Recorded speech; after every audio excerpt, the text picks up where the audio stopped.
Well, hello. Sorry, I was typing there, and I was, getting back to Stephen here about a model show this weekend. But welcome and thank you very much for coming by. Today we're talking about finally finishing this crazy thing. My D&D diorama is finished. Is it 100% finished? I don't know that any of my dioramas ever are. That is the gosh honest truth.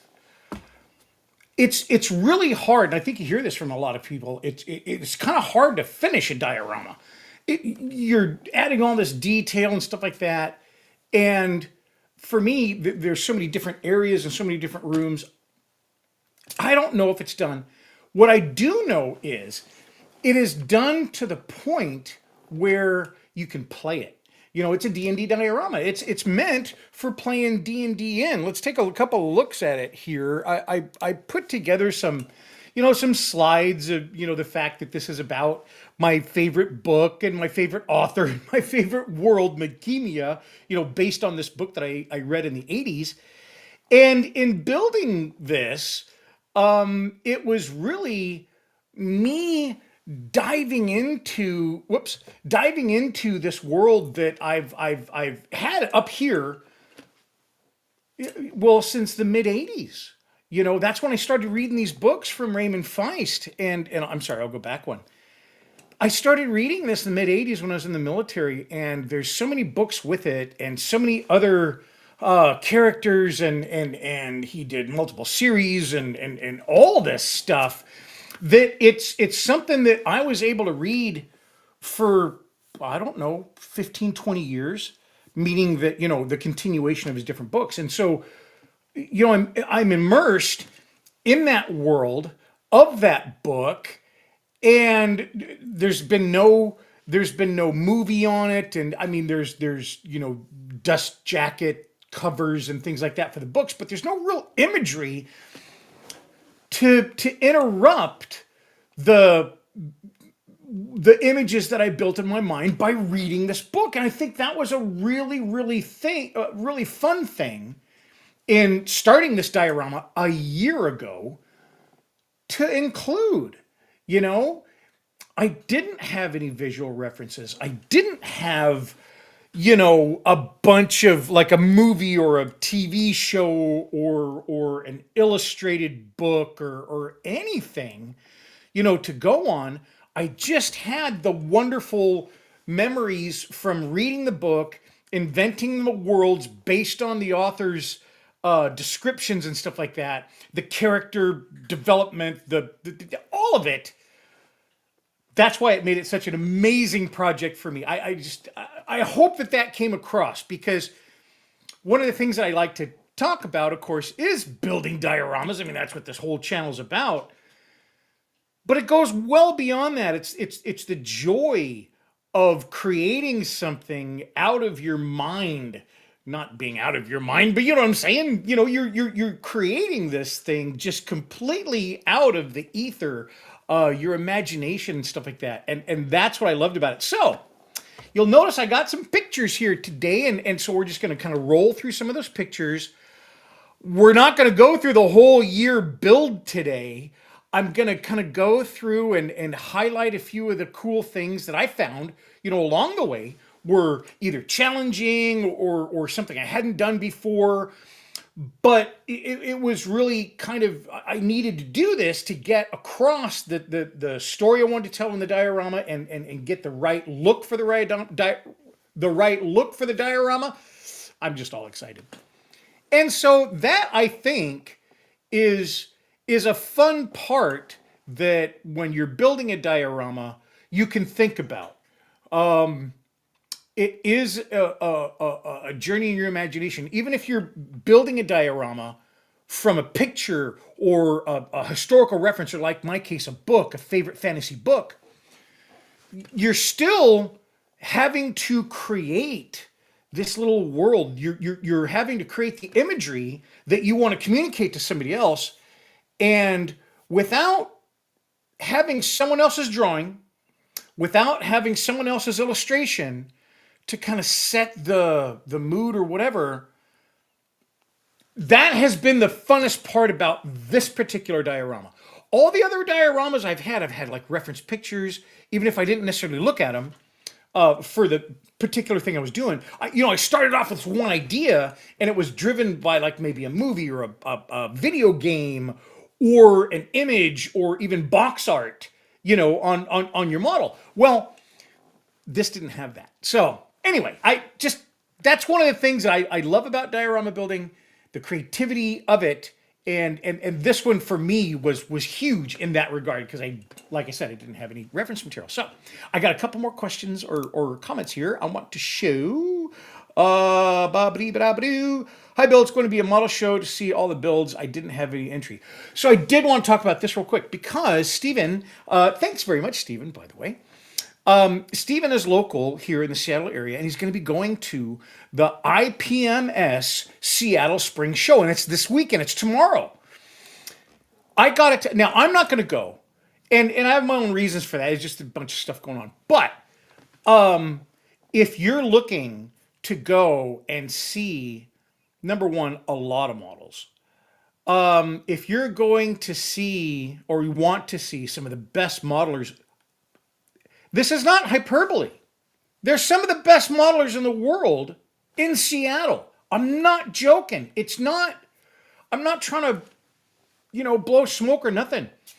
I've seen these gentlemen go to, and ladies, go to national events, go to international events, go to like the IPMS, all this kind of stuff, and come home top winners. Top number ones. And even if they don't, their stuff is so well done. It's an amazing, amazing club with remarkable builders. When I kind of got back into model building, I was fortunate because IPMS Seattle here, I was able to, go there and start looking. I'll throw some pictures up while we're talking about this. You just aren't looking at my mug, but I started going there and seeing what people were doing, and I was just absolutely spellbound because, I'd been building models my whole life. But what they did with those models, what they did with the paint, what they did with the realism, what they did with the different materials you can add to a diorama, and not a lot of people were doing dioramas when I first started there. A few people, certainly. But it was mostly, the vehicle or the plane or the car or the tank or the whatever you're building was the primary focus of all the building.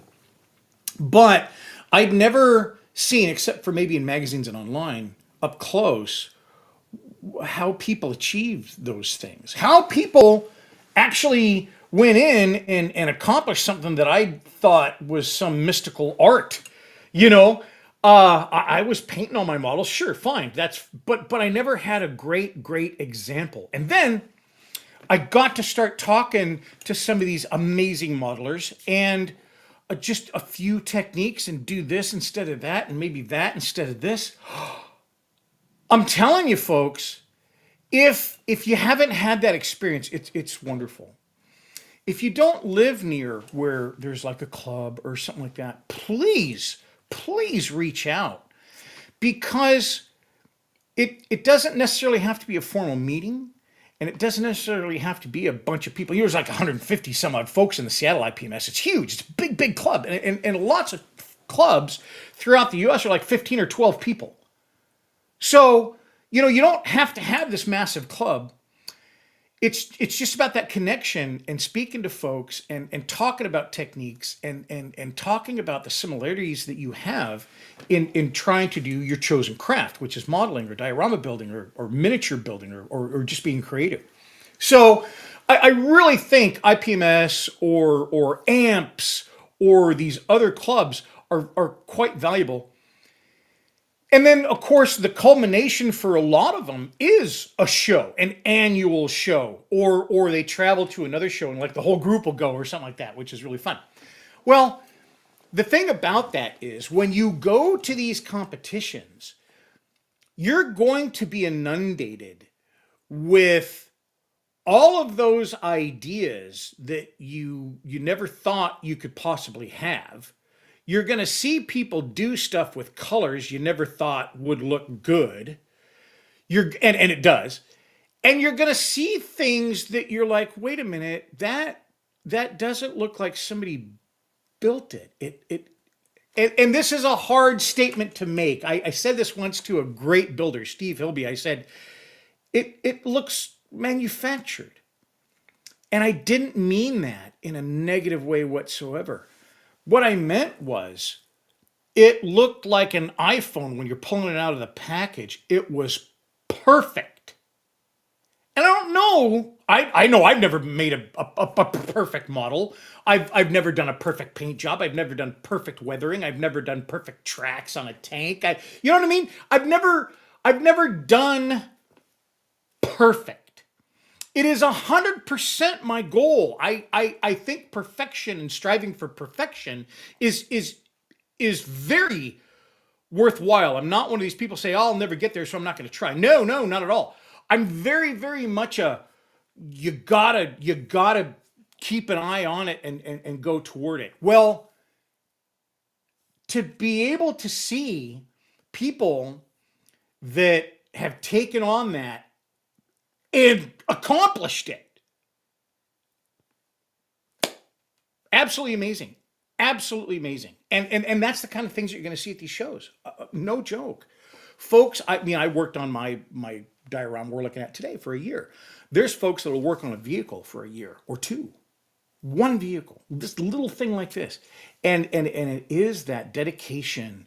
It is that going when you're like, man, I've been working on it for so long. I don't know if I can do another stripe or another paint, or what if I mess something up? Because that's the other thing you'll hear a lot of these things is as these amazing models and vehicles and dioramas and creations from people are at these shows, you come up and talk to them and like, yeah, at about the third weekend, I completely flubbed this up and I thought it was dust. I mean, these things happen, and they talk to you about how they fixed it, how they repaired it, what they used different, what technique that they used maybe different than yours, what product sometimes that they've used that's completely out of the industry, but it works brilliantly with the things that we use in modeling. I mean, that it's that kind of thing. So if you have the opportunity, if you have a show near you, if there is a club that meets regularly, semi-regularly, whatever, please try to see your impression of it. I'm not going just because I was never into competition. I think a lot of people that have watched the show for maybe a number of years remember this. You know, never been into competition. And I competed the last 2 years at the IPMS Seattle and another show. Just because there's not a lot of shows around here, but really high quality shows. And I won every time. But that was not the reason I like modeling. It's not the reason I started modeling. It's not the reason I continue modeling. It's not a goal of mine to win. I'm not saying it's a bad thing. I think it's a wonderful thing for people that love to compete and love to compare, and things like that and really get that achievement. I'm just not that way. And this couple of years ago, because they didn't have the opportunity for me to go to a show and just be there, and just display, not compete, I did enter and I won. And I was thrilled. I made no bones about it. Absolutely thrilling experience, and I won 2 awards that day, a first place and a second place. And then on the first place, which was my Wolfenstein diorama, I also got the best diorama of the show, which I was like, amazing, the very first time I entered a show. And then the following year, last year, when I went, I also got a first place for my World War I trench diorama. It's the only thing I brought. But that was the one that I didn't like. I did not like it. And that's what turned me off. Well, there was another show that turned me off earlier this year. I went and I was like, man, I just do not like it. And it turned me off. And the reason, not because I won, and it's not because I think that's not the point. The reason I didn't like it is I wasn't ready. And I went to the show knowing I wasn't ready. I rushed to get it done. And even though it placed, I felt like, I got first place. I felt like, because mine won and I knew it wasn't ready, if somebody else's on the table was 100, because I did see some stuff that was ridiculously awesome there, next to mine. But I don't have any problem with the judging. I got to judge last year, and I have a very good appreciation, I think, now for judging, because I hadn't done that before, and I really enjoyed the judging part of it. As a matter of fact, I enjoyed the judging maybe certainly more than competing. But I felt like other people that had, it's like the runner or the sprinter, and they train and train and train and train, right? And then they have to start cutting, or they have to start doing things with their diet, or, exactly at the right time before the actual event, the Olympic trials or whatever you're doing. And these people do that for years and preparation and planning and stuff, and they get there and they do their diet and they do their things, and they are 100% ready. That is how I would want to go into a show, and I didn't. So I just should have been an adult, and said, well, I'm not going to enter, but I didn't, and I entered. And that bothered me so much, because when I went back to the table and I saw I had a ribbon, I was like thrilled, that's great. And then I looked at my model, and there was a piece that, I don't know how it happened. I'm sure it was because when I was moving in, there was a piece totally cattywampus in the model. It was out of place. It didn't represent what it was supposed to be doing. It had fallen. It was a total mess up. So that whole little story part of the diorama that I had worked for so long on, that particular diorama was 9 months. It was wrong. It didn't make sense, because that piece was out of place, and that bothered the heck out of me. Especially that I knew it was wrong, 100% wrong, and then somebody else didn't get first place when I know that my model was 100% wrong. That's the problem. That bothered me. I don't know why, maybe, but it did. It still does. I'm not saying anything is wrong with the judging. I'm just saying that I don't think that model should have been brought in. I shouldn't have entered it, that diorama, and I sure as heck shouldn't have placed or won anything on it. And so it just, you know what I mean? And I feel like they give you something because they have to. I mean, there's an obligation, to this category, and somebody entered, somebody has to win. I didn't like the winning. And I don't know how that sounds, if it sounds right, wrong, and different, or I'm just telling you honestly how I feel about it. I didn't like it, and so that's one of the reasons I'm not going this year. And I don't have anything to enter. Would I like to go and look? Yes, 100%, because I also get a heck of a lot out of seeing it. But it just so happens, with stuff going on in the family and stuff, that's not going to be an option either. I've got stuff to do with Mrs. Modelcraft this weekend. So, yeah, not going to make it. Sorry, didn't mean to go all on a tangent there, but I have very strong feelings about competition, and I'm very happy that I'm not going to compete this year. I just feel better because of it. And so, yeah, I figured I'd give you, or try to give you, some kind of an explanation for that. So, anyway, sorry, I'm just drowning on now. I want to say hi to Bob. Hey, Bob. Hi. How's it? Always proud to see you. Love you like chicken. Thanks for being here. Teach me, teacher. And I'm in a club in West Texas. Me and now you, Bill. That's cool, Bob. So Bob is one of my students. It's wonderful. Bob has come on, and that's one of the things we do. And we'll talk a little bit about that at the end of our video today. But I also do coaching and stuff. And Bob is one of my students, and it's a lot of fun because we work on. I showed you this last week. We work on this, and I did a little bit more on that, Bob. So later on today, we're going to take a look at that. Okay, now, gosh, man, that was just ridiculous. Let's talk about this diorama. This diorama started a year ago, it's based on all those things I already talked to you about, um, midchemia, which is the world in which this whole thing lives. I'm going to go to the top and try to get back to that book because I want you to see it.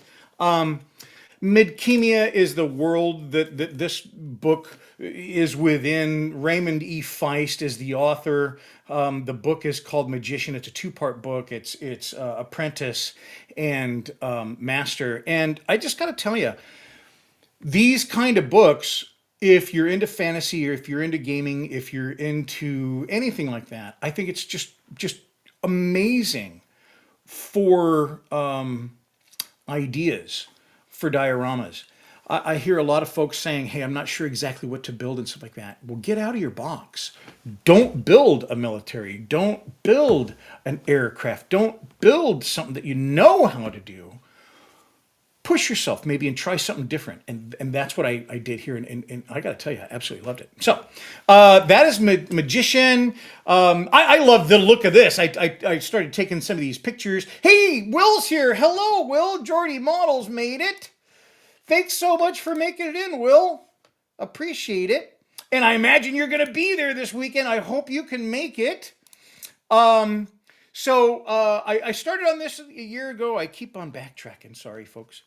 Started a year ago, and it initially was going to be Barrett's Coffee House, and Barrett's Coffee House is central to the story. And so I started building up the land, and this is the very first of me working on foam. Now, when I start a project, I start with foam, and the pink foam is my primary construction material. It holds up well. It's always at a certain thickness, so I've judged, like a level or a layer is about 2.5 of these levels is about one layer for me. And it's so easy to work with that it's my chosen primary structural material, So all ground, all whatever. And so when I start in on these, and I've explained this before, what I try to do is I look at the size and the shape of it. I don't really have a measured out drawing when I start. It's very organic. I just dive right in and start cutting foam. And what I'm doing there is I'm trying to create a visual space, if you will. What I'm trying to say is I don't, just as an example, I don't say I'm going to build a diorama that's going to be, 4.5 inches round with a tapered side with 4.25 inch round bottom and, all this kind of stuff. I say I want it to be about this general size. General size. And the reason I do that is I try to do everything visually. I try to think of things when I'm setting up my diorama as I approach it. How big is it? What's the general layout of it? How does it look? And I do this visually. I do not do this with a tape or measuring stuff like that. I can certainly come up with a ruler and tape and do stuff later as I'm working on it, but I'm trying to establish what the visual signature of this diorama is going to be right off the bat. Okay, so I wanted to get that out there. It's a little bit of maybe a weird way to do it. I'm not setting up this foam based on it'll fit on shelf or it's this size or that size. It's all about what it looks like. So then I just dive right in, and this is kind of fun because I forgot that it was like in the second week I started doing the road and I started doing these pillars. And initially when I was trying to figure out the lower parts of the diorama, I had this idea like this, almost a Romanesque colonnade, kind of a temple-ish thing. And then I thought to myself, well, how am I going to get in and out of that? And that's when I shifted over to this, which did eventually become the bottom. I also carved the front of the face of what will become the bay. And then I just dove on the inside. This is inside the diorama in the sewer system. Then I just dove into wood, and you can kind of see how we're going here. When I'm building, especially something that I understand that I've got in my head, and I know there's going to be a building, I know there's going to be a sewer, I know there's going to be a dungeon, I know there's going to, I've got all this stuff floating around in my head. When I start off, I don't want to just start off and say, okay, I'm just going to work on the upper part and then I'll get to the lower part later. No. What I like to do is I try to block everything in to a certain degree because I'm still working on just the ground. I haven't done any buildings yet, but I'm trying to block everything in on the ground that I'll eventually have there. Just it's kind of like sketching. If you're sketching a drawing before you paint, a lot of times you'll just sketch it out, and it's just the broad brush strokes. That's where that term comes from. You just got the broad brush strokes. You're just kind of laying out where everything will be. And then as we progress, you just keep tightening in tighter and tighter and adding more details the closer in you get to it. The more detail you add, the more detail you can add, because the primary detail that you start adding into it is probably not the most finite detail, at least for me. When I'm building, I start with those big brush strokes, and the further I go, the details just start getting tinier and tinier. So here we have the structure is starting to come along. There's the buildings. Now I used oak. It's readily available material. I like the open grain of the oak. And so that's what I built out of. If I would have built this out of balsa at this scale and this size, or even out of basswood, I don't think that the integrity of the wood, the strength of the wood would hold up enough to give us something that can be handled and heck, make it through the build. One of the things that I mentioned previously was when I was working on some diorama lighting. The diorama lights have to be able to light your project. Sure, everybody gets that. But they also have to make it through the build, right? For me, when I'm building, it's not this beautifully executed dance of technology. No, man, I'm dropping stuff and that gets bumped and I knock something over and all that kind of stuff. So with building for like a year, if I put a component in there, be it this wood or even the lighting that I'm talking about later on that happened 6 months later, if I'm putting that in there, I need to be assured that that's going to last just through the build. I'm not even thinking about displaying it later and stuff like that. It needs to last through the build because my builds are pretty long. So this thing, as I'm building it, I'm thinking, okay, I didn't use bolts and screws and stuff in it, but I really did take my time to build this in such a way and the joinery that's necessary that it's going to hold up. This little latticey structure up above, it's going to carry some weight. It's going to need to be able to handle all the stuff I do to it after the fact and not just, fall apart in my hands, which is, frankly, when you're using balsa wood, I've been holding something that I'm working on something and I'm just kind of holding on to this and I'm doing something else. And I don't know, I mess up or something like that. And I have crushed because I go to drop something and my other hand reflexively grabs and I've crushed it because it's not going to hold up. So, make sure your materials are going to hold up to the build itself and certainly are going to work within the constraints of what the diorama is going to do. After that, once I got the walls in, I wanted to get some nice detail in the walls and I'd seen a lot of folks use like the paper. It's like it's paper bonded to foam on the outside. And you peel the paper away and you use that for your walls. I thought that was just fine. That would work okay. But or the walls are one solid thing and it's all carved out of foam there's no wood at all. But because I had these wood structures, I had to put these little wattle and daub panels in there, and here it shows you just how I made them. I just cut them out to size. And then I did a little modification to it, painted it white, did a little bit of weathering on it, and then glued it in. And these started really looking good. I'm pretty happy with them. This right here, to try to show the wattle within it, those are pine needles that I got at my friend's house. So here it is inside the wood, and it's just as easy as you think. You just stick it up behind there, trace it out, cut it out, do a little bit of weathering, throw it in there. And I think it gives a real nice look, at the end of the day, and helps the model with a little bit better than just having it all be foam. I just think I like it a lot better.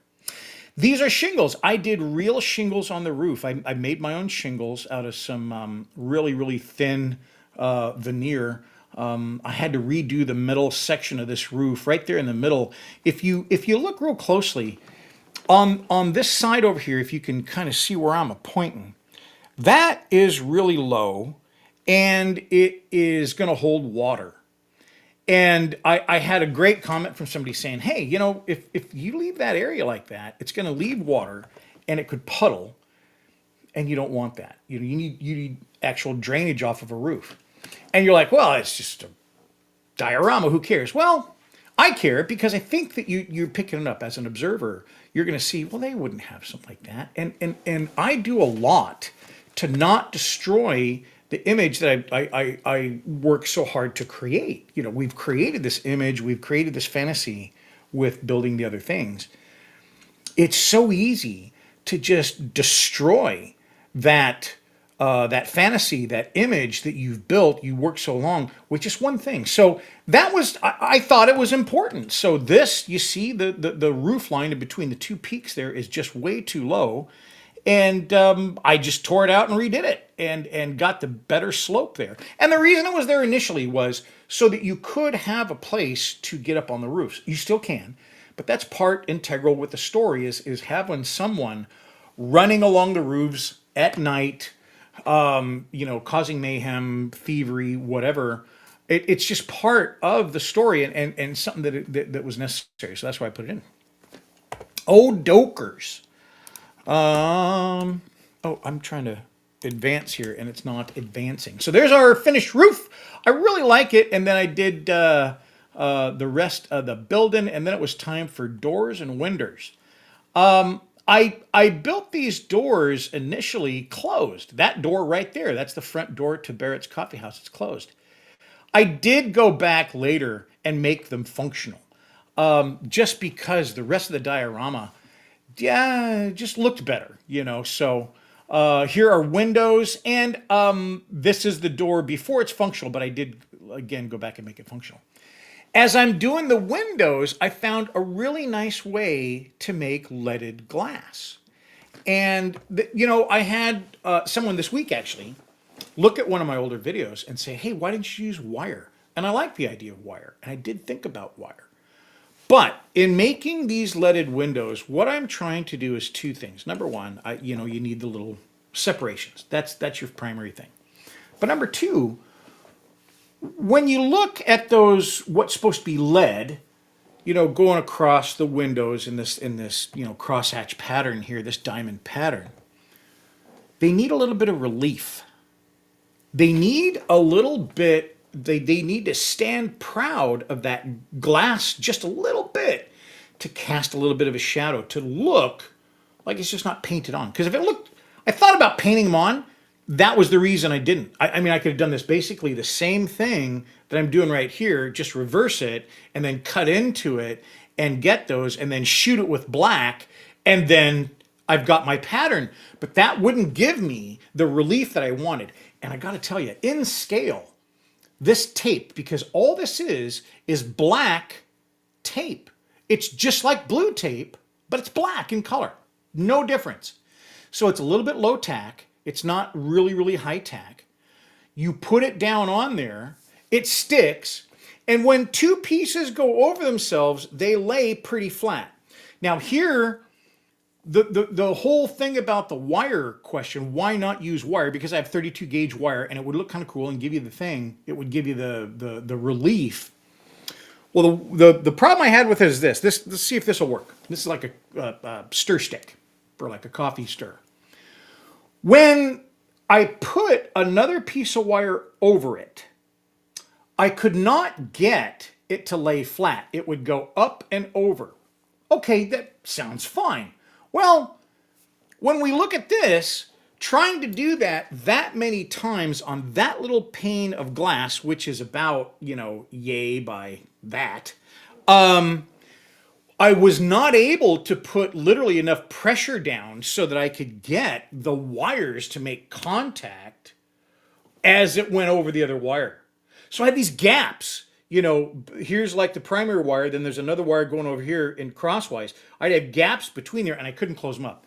And the harder I tried, the less straight the wires would go because they would get all funky. So I did try this. I did a pin board, around my deal. I put all these little pins, or they were actually little nails. I did them. I did all my I think I have a picture somewhere.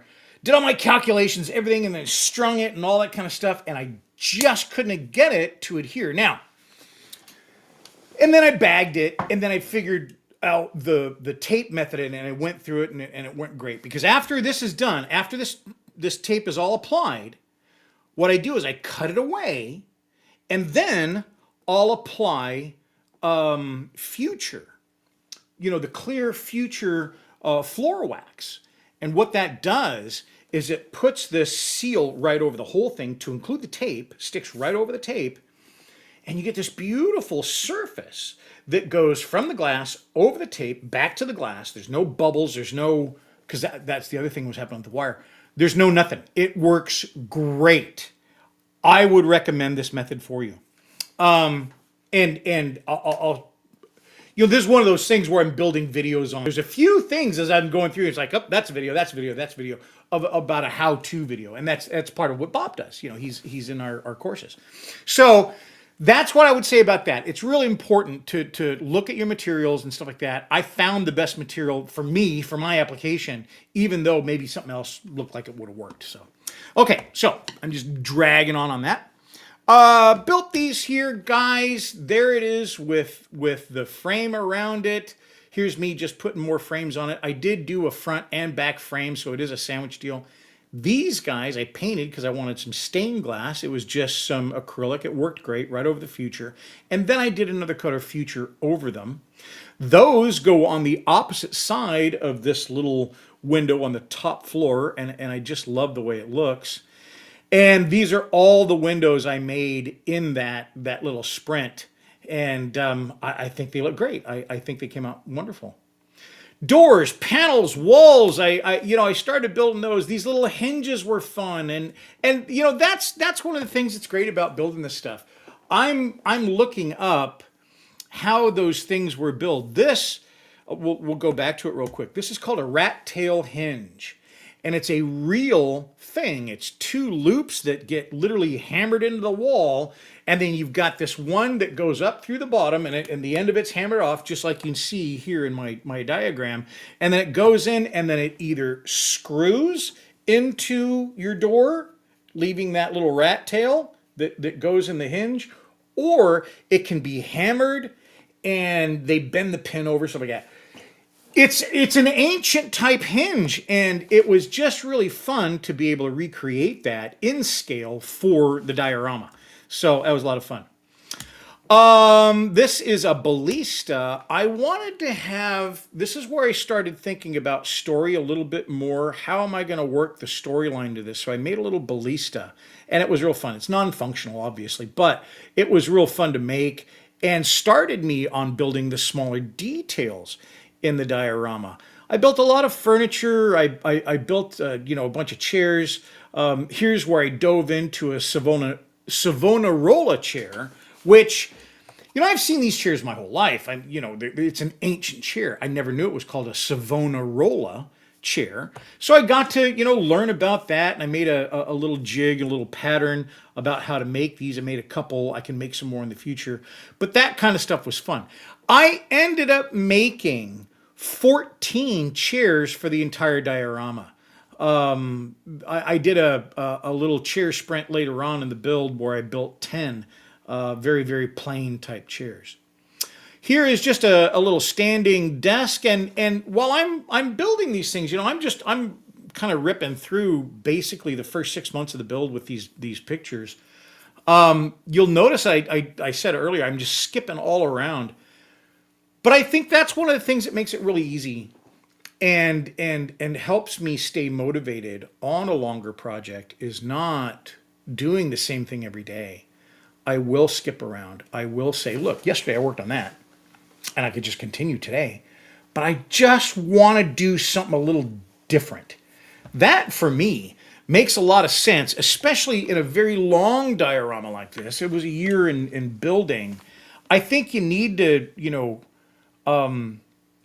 put in some of those things so that you also can kind of keep motivated and keep your interest up and not let that stuff wane. Here, what I'm doing is I am building a trapdoor. As I started talking about, I wanted the ballista. Well, here I wanted a little trapdoor in one area, so I built this little fun trapdoor. It works great. I'm really happy about it. And then these are some little pulleys that I made, and here's a jig. So that's another, that'll be a video that I make for you on how to make pulleys, which I think would be kind of fun. This is where I put in a coil. So now this coil, I needed this little handle, so I turned it, and then there's this little guy that I made and this little mechanism. But what happens here is inside the bottom of the diorama, I've got this little mechanical device that I made. And I wanted it to move things. I wanted it to move something mystical, and that's these. These are little wireless LED lights, and that coil, when the LED lights are placed in between there or within the coil, they light up. So that's what this whole mechanism does, is I'm trying to make the coil move over those little lights. And so that's what this mechanism does. And I built it up, and that then went in here. This then became the grotto. Hey, Gorsheim came in. Hello, 5:30 a.m. in Australia. Boy, you need some sleep like I need some sleep. Holy cow. Thank you very much for coming in. That's wonderful. Oh, and Stephen, I'm sorry I missed your question. Stephen says, what is going to be your next diorama, Bill? Well, that's a fine question. I love that question. I don't know. I have a lot of ideas. I've got a whole bunch of stuff that is kind of coming up. The very next thing I'm going to do is I'm going to get back to my Emma Carlos and Ichiro diorama. It's right over there. It's sitting on the outfeed table, and I will go back and finish that up, and we're going to talk about the story probably next week. As a matter of fact, I wanted to do it last week and even this week, and I just ran out of time finishing this up. But yeah, we're going to go back to Emma Carlos and Ichiro. Never finished it. And then after that, I'm not sure. I have a bunch of IJA soldiers, and I love Imperial Japanese Army soldiers. They're really good. They're all from Plank Road and different manufacturers and stuff like that in Japan and China that you really can't get a hold of right now. So I have a bunch of that. I've also got a bunch of World War I stuff. I've also got an idea of Lord of the Rings that I've wanted to, is maybe as long as I've wanted to do this, I've thought about doing a Lord of the Rings. So there's a lot of things. I can tell you this, it's not going to be a year. I'm not saying I'm not going to do a large one again. I'm just not going to do the next couple large. I want to try to do some smaller dioramas that I can do a little bit quicker, still have the detail, still have, the kind of diorama that I build with underground and lighting and all that kind of stuff, because I just love that.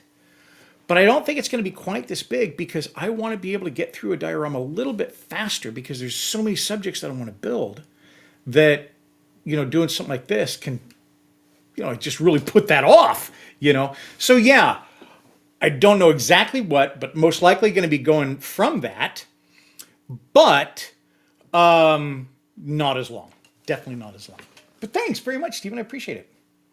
And then Gorsheim says, oh my goodness, magical. LEDs are just wonderful. I'm so inspired by the engineering in your dioramas that makes it come to life. Thank you so much. That's really, really cool. And I really appreciate that because I want to put things, I don't want to just do something that's like, oh, that's really, that person bought that kit and they did it well. That's great.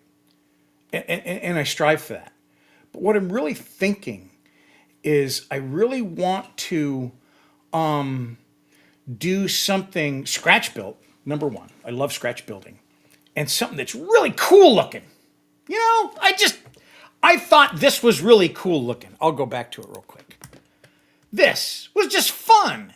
I just like cool looking stuff. And obviously my idea of cool may be different than somebody else's, but that's what I try to do. I just like cool looking stuff. And so there it is, in the diorama, in that place, and the place that I created for it. That's the other thing. I love creating interesting, landscapes and terrain. And this is supposed to be like this real weird rock, blah, blah, blah, whatever.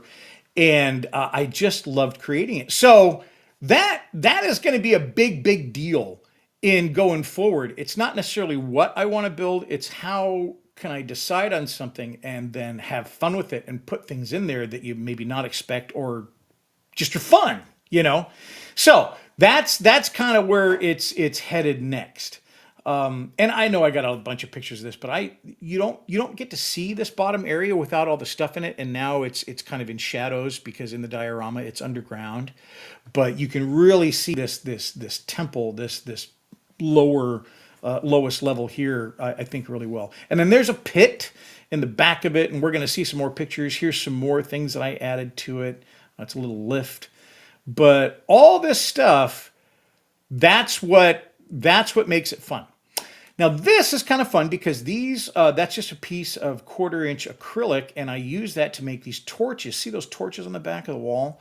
Those torches I made from scratch, put my own lights in them, and then I was able to use those and light up the back of this. I've got these little tapestries in there. I just hand painted these little guys. I thought it would be fun. This is made out of Kim wipes. Kim wipes are they're right here. They are for like wiping down stuff with no dust. You won't get any lint off of these. I think they're actually not paper, but they're cloth. But they feel like paper. Well, the other thing that's very cool about that is when I am working on these, this is so much tougher. It'll hold up so much better than, let's say, tissue paper, toilet paper, or whatever kind of paper you're using. It is because it's a woven cloth, but it feels like paper. So yeah, it's amazing stuff. Kim wipes, they're a little bit more expensive, but I've had this box forever, and I doubt I'll ever buy another box. Unless, because I also use them sometimes for cleaning like camera lenses and stuff like that. So I run out of it that way, but I wouldn't run out of it if I was using it for modeling. That's for sure.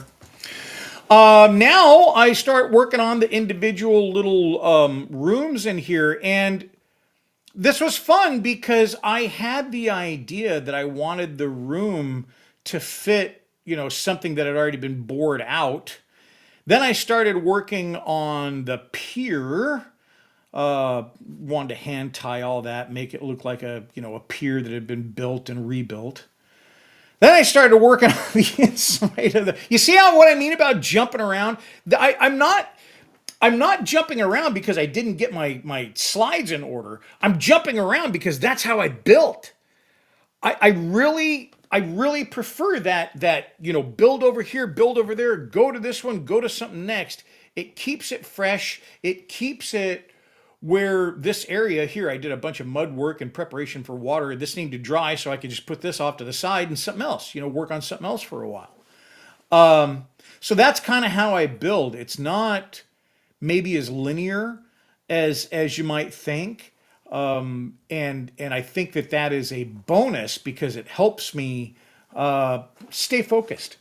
This is a little sluice gate. So inside the sewer, there's this water wheel, and we're going to get to that in a second. But these sluice gates, what they're doing is they control. There's one on either side at the top of the picture you can see there, and they control the flow of water through this area. And when building this, I put a bunch of things in it that would allow for the dungeon master, the person who's running the game, to make decisions on their own, build their own story.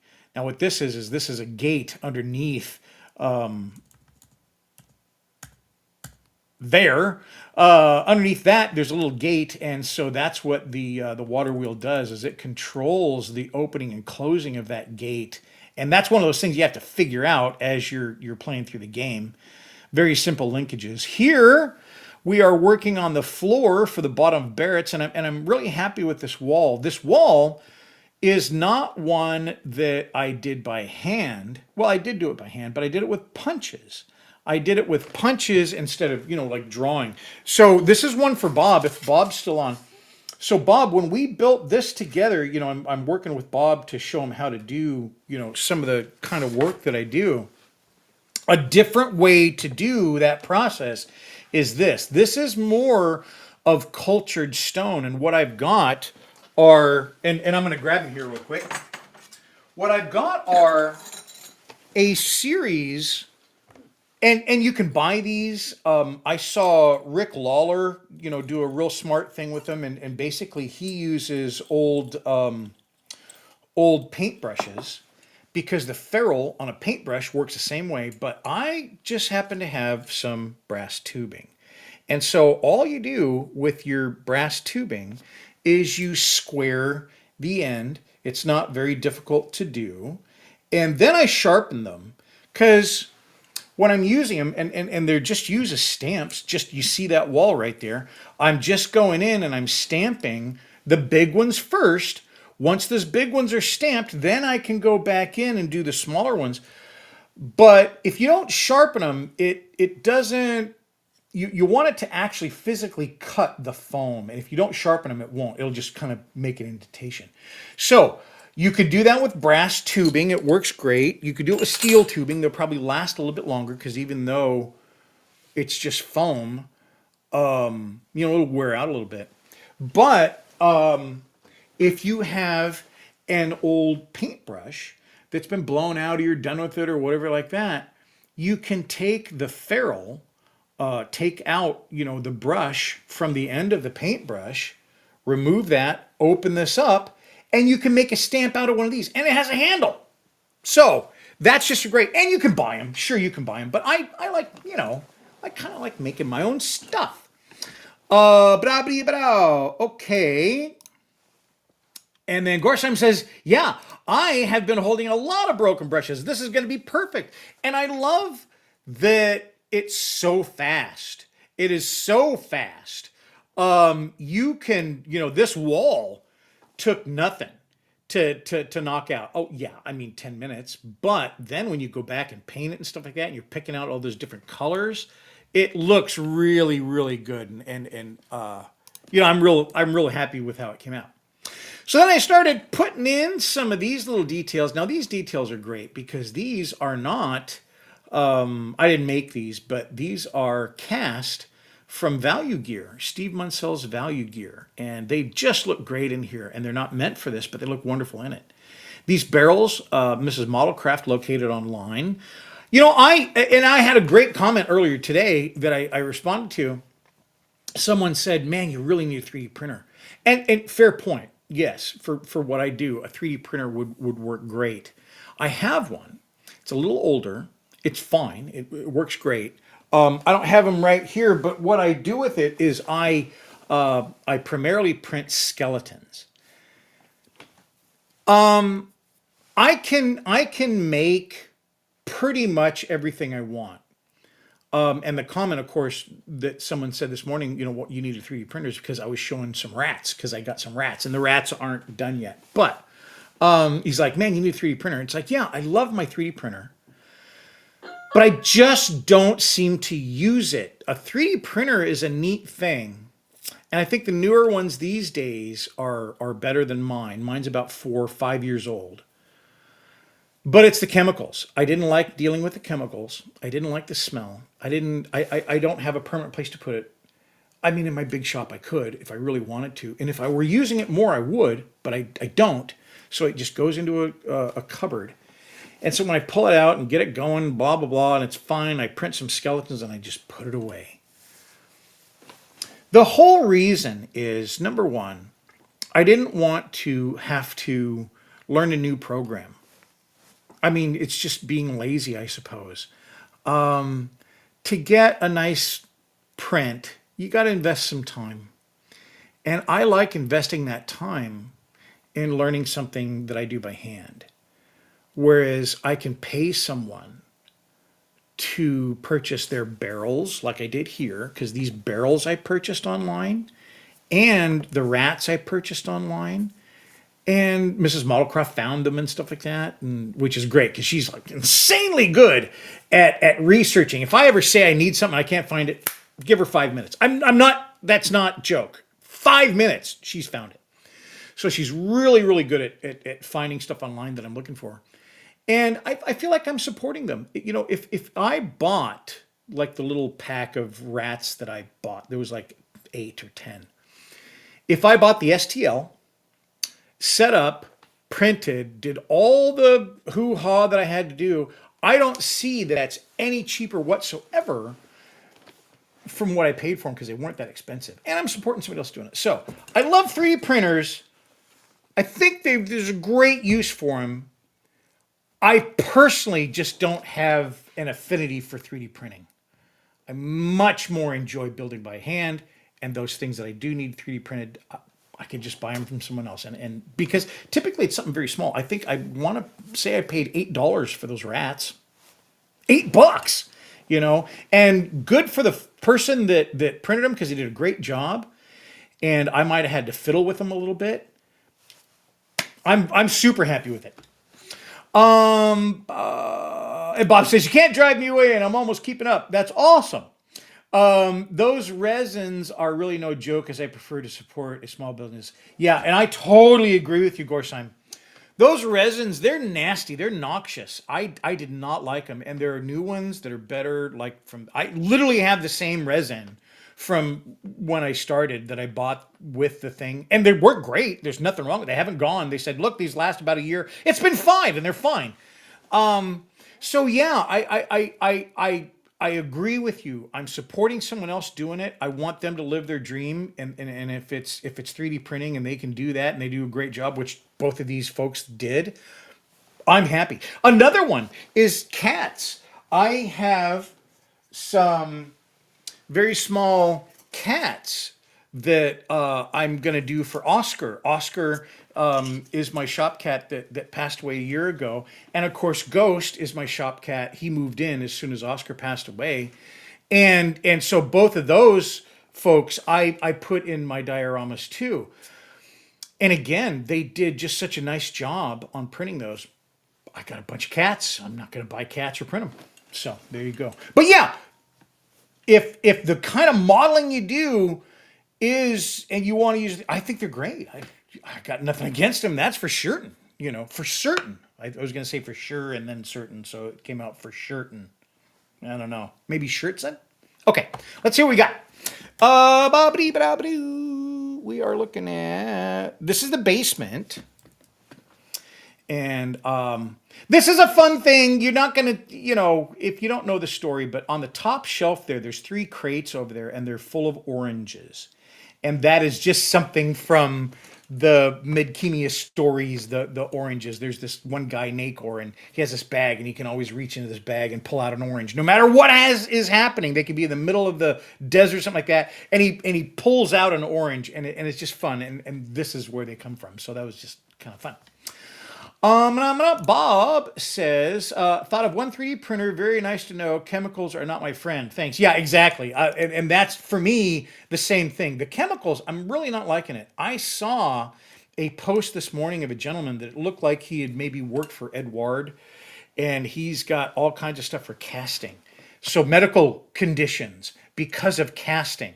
So yeah, there's a few things in our industry that are a little bit, dangerous. And so kind of consider that too. And I believe that if you've got yourself a 3D printing mill, you're going to house that separately than where you're sleeping, your house, or you're working, stuff like that. I would not want a 3D printer in my shop just because of those chemicals. So anyway, that's maybe enough on that. But thank you so much. I really do appreciate it. Okay, so we are going to go over here, and I'm going to go over here, and we're going to see what else we got. Then, and this is kind of where we're going to stop today, is I built this, and I had really just a wonderful time building this cart because in the storyline, Rue, one of the guys in the book, he goes out on this business venture and he starts it with a wine cart, and so I built this little wine cart. It's built out of it. It may be walnut. It may be. I don't think it's walnut. I think that's sapele. But it's a hard wood. It's not, a soft basswood or something like that. This is a full-on wood, and I built this sucker good because what I do is after it's built, if you'll notice here, it's all hammered.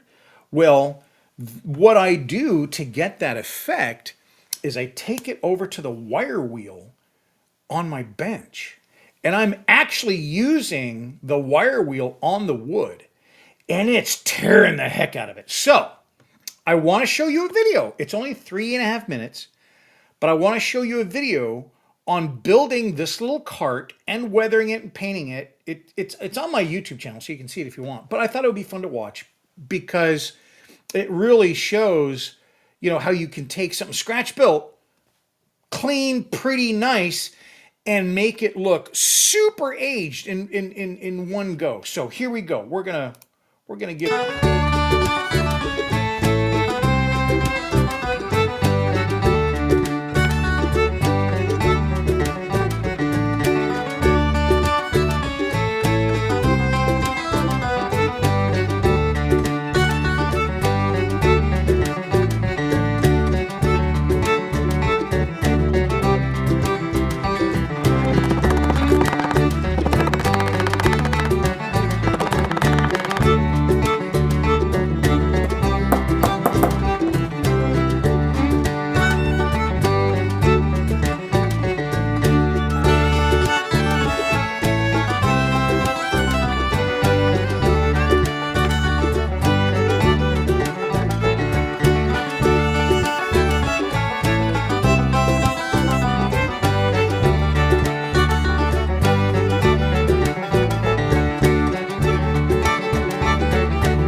I'm so sorry. I'm so sorry. That was on totally on me. Sorry, folks. Thanks, Stephen. I appreciate it. Let me back up. Sorry about that. What I was trying to say there is this is a good example where somebody would typically say, I want to buy this or possibly print it because this could be very easily printed if you had an STL file. But I don't know that you're going to get the character out of it that you maybe want for your diorama. So when we go back and look at this, and I've got some pictures as well. So let's look at those guys. When I'm looking at these shots here, how this was used, how it was worked, loading and unloading it, all of those things I think you can pick up just by viewing it if you're able to make the article that you're trying to make like a signature piece or something like that, like this. This is like a signature piece that you make for your diorama. Well, if you make that well enough, I think you're going to draw people's eye in. And this is where I'm saying you don't want the illusion to collapse. And I think that if you have a really cool piece like that, it's not a tank. It probably doesn't get the attention in the casting and the molding and the people making the model that a tank would. So the details maybe aren't as good, But on this, because I scratch built it, I think the details will hold up to any degree of examination and just get better. Does that make sense? That's really what I want. I don't want your detail to break down. I don't want you to go in and the closer you get, and then you see a seam line on the back of the guy's arm. You know, that's one of the things that I learned with judging and going to shows and seeing people that are really, really amazing builders is the fact that there is no seam on the back of their hand. There's no seam on here. There's all that stuff's cleaned up and stuff. Well, that's hard to do, but it's maybe a little easier to do from scratch building. I don't know. I just think there's a lot more character I can get out of something from scratch building it. And yeah, I'm a woodworker, so I understand a little bit more about woodworking. But woodworkers and model builders, to me at least, there's a really, really clear connection there. You're taking components, whether you pull them off of a piece of sprue or you make that component out of a piece of wood, but it's typically going to be put to another part, right? And with modifying plastic parts, the way that we do these days to, make our models better, if you're modifying a piece of plastic or you're modifying a piece of wood, yeah, they're a little different, but I'm using the same tools. It's the same scale. I'm not saying you should go to wood.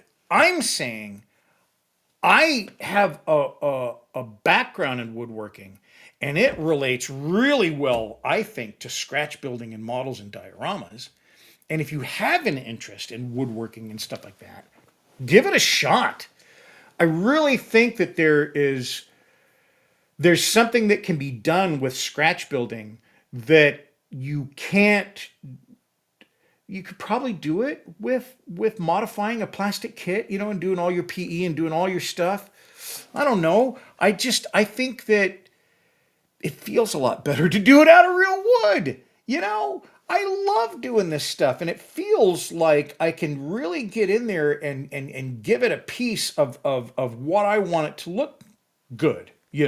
I can take it to that point, whereas a piece of plastic, I don't know if I can. If I dig into this wood right now, guess what I get? Wood. It's wood all the way through. It's not this fake thing on the front, and Anyway, I love working with wood, and if you have that interest, I think it can add a heck of a lot to your dioramas, and I want to help you with it. Will says, I think it looks great too. Thanks, Will. I really, really appreciate that, because, that's what I want, It's the part of the artist's soul that gets imparted when it's handmade that makes a difference.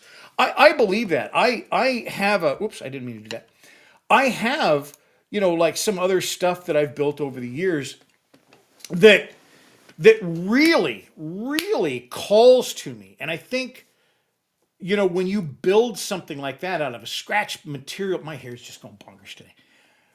Out of a scratch material, or something, that you're building from scratch, you remember all of that, and there's a familiarity when you look at that piece.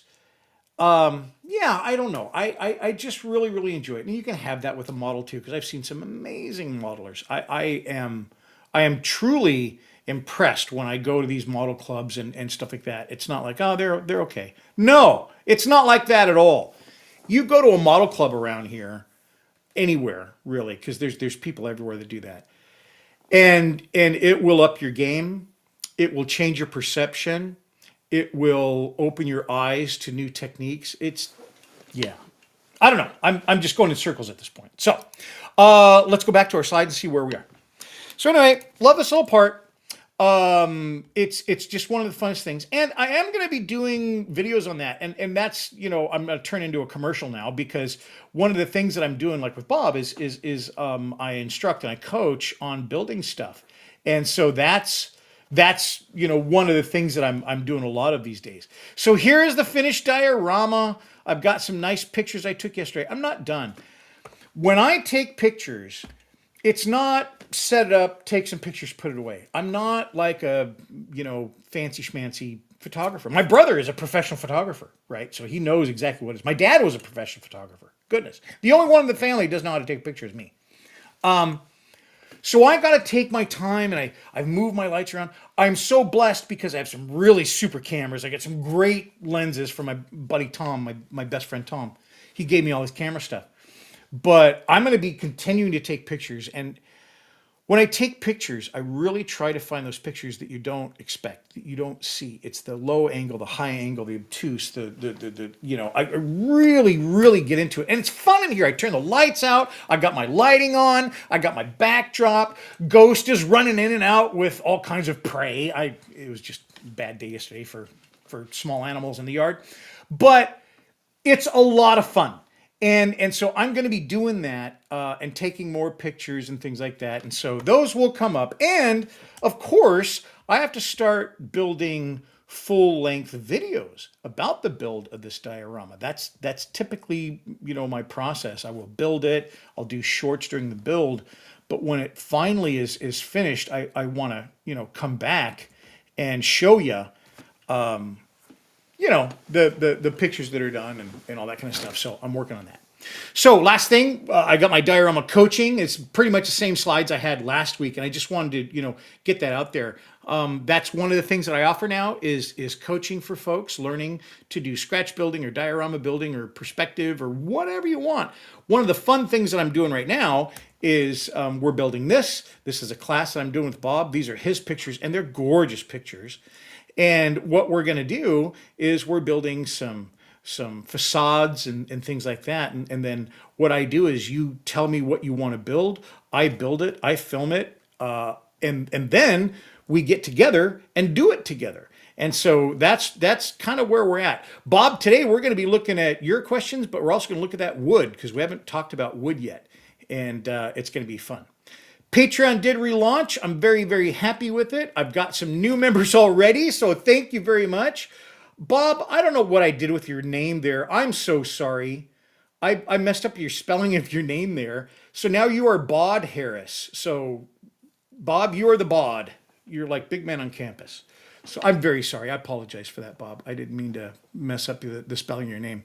But yeah, so it's been really nice. Folks are coming back to Patreon. I've got new subscribers and members in YouTube. And I really appreciate that. I was really kind of upside down as to how to move forward and what to do. And over the last few weeks, I have had some very, very wonderful conversations with people in the industry, other model builders, other YouTubers, family. My sister-in-law, she has run their company business, and she's the CEO. She's run their primary business for 30 years. And, I was in business for years and made really good money and stuff like that, but I was just a cog. I was a singular person at a company. And to be able to speak to people like, Rick Lawler, who's done his own thing his whole life and works for AK and does all these things in modeling. My sister-in-law, who's run from the top highest level a very successful business for 30 years, to talk to her and understand some things that as a worker or somebody that works for someone else, I don't know. You think you're smart, you're not, until you're doing the whole boat. And now I'm doing the whole boat, and I'm like, man, I don't know what the heck I'm doing. But those conversations have led to, in a very, very short amount of time, because I was kind of on the cusp of, making my small business at home work, things have already turned. And that's a phenomenal thing. And so thank you, not just my patrons and my members who have come back and are so enthusiastic, but all the help that people have been sending in, and not necessarily through the channel even, but just in personal communications and reaching out and things like that. Thank you so much, because I think they saw that I was struggling a little bit trying to understand the business side of running a YouTube channel. And my sister-in-law, was great. She's like, look, man, you got the creative stuff, fine. What you need, and this is the best advice that I have had so far in all of this, no joke. You need a good 6 hours of boring work every day. That hit me good. I loved it. I really, that was a great one. And I'm one of these people that believes in epiphanies and blah, blah, blah, and one perspective shift and, just view it this way can make a big difference. And that made a big difference for me. She said, you've really got to have 6 hours of good, solid, boring, like administrative work a day to make it go. And she was 100% right. So I turned on a dime, because I was looking for these little nuggets. I was looking for these things that would help. And again, Rick Lawler helped, and Mrs. Modelcraft helped a heck of a lot. And lots of people just, giving me their energy and their advice and the things that could seriously help me. Wow. Thank you. Thank you. Thank you. Because yeah, I'm starting to see light of day. I wasn't running this thing into the ground. It's just that it wasn't performing the way that I wanted, and now it is. And it's on an upturn. And it's exciting. And I'm thrilled. So thank you so much, everybody. Hey, Steven says, thank you, Bill. Sorry you won't be at the IPMS show. Was hoping to see your diorama like last year. Keep on dioraming. Thank you so much, Stephen. And, I am looking for opportunities to get this out in public view and stuff like that. I mean, I have that. I'm not going to just like stick it in a closet or something like that. But I really want to. This just wasn't the weekend, certainly. And I was not ready. And unfortunately, I can't even go. We got stuff going on. But I really, really appreciate it. And I can't wait to see some of the stuff that comes back from that. Hey, Scott's got to go. Bill, everyone, company coming up the road. Take care, all. Thanks very much, Scott. We will see you later. And later on today, I think we're connecting. And folks, thank you so much for coming in. To spend some time with me online, talking about dioramas on your Friday is really humbling. Thank you so much for spending a little bit of your time with me today. I really appreciate that. My Patreons really help my members and new programs and new coaching and all of these things are going and kind of coalescing, for me to kind of keep doing this for the rest of my life. That's the plan. So thank you so much. I hope you have a wonderful Friday. If you get a chance to go to the IPMS meeting or the IPMS spring show tomorrow, I think you're going to love it. I know a lot of the folks there, and it's amazing models. And yeah, we'll see you next time. Okay? Have a great day. Bye-bye.